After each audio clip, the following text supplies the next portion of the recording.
Good morning everyone, welcome to our another new mini vlog. আজকে কিন্তু সকাল সকাল সবাই উঠে পড়েছি। আজকে নীলষষ্ঠীর পুজো, মা আর আমি করলাম আজকে নীলষষ্ঠীর পুজো। সকালবেলা চলে গেছিলাম বাজার করতে, সব জিনিসপত্রগুলো কিনে আনলাম। মা স্নান ফান করে রেডি হয়েছিল, তারপরে মা সব কিছু গুছিয়ে রেখেছে পুজোর সুবিধার জন্য।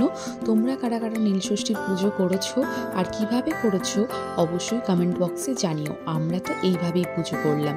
মা দেখো সুন্দর করে সব কিছু সাজিয়ে নিয়েছে।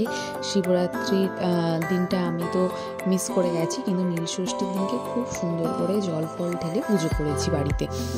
শিবকে যেহেতু সাদা মিষ্টি দিতে হয়, সাদা মিষ্টি, বাতাসা, নকুলদানা এইগুলোই মেন।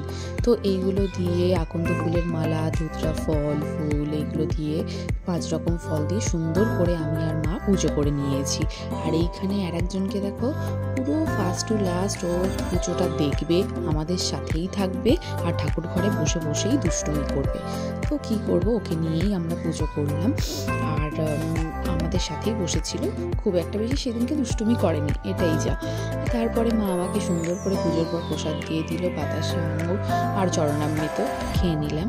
তারপরে যেহেতু সেই দিনকে সাবু খেতে হয়, তোমরা কে কী খেলে সেই দিনকে আমাকে কিন্তু কমেন্ট বক্সে জানিও। আমরা কিন্তু সাবু আর মিষ্টিই খেয়েছিলাম সারাদিন। মা দেখো মিষ্টি, দই, চিনি, কলা, আরও সব রকমের ফল, কমলা লেবু, আঙুর সব কিছু দিয়ে সুন্দর করে সাবু মেখেছে। আর আজকের ভিডিওটা ভালো লাগলে অবশ্যই লাইক, কমেন্ট অ্যান্ড শেয়ার করে দিও। সবাই খুব খুব খুব ভালো থেকো, সুস্থ থেকো। আজকের মিনি ব্লগটা এখানেই শেষ করছি। টাটা।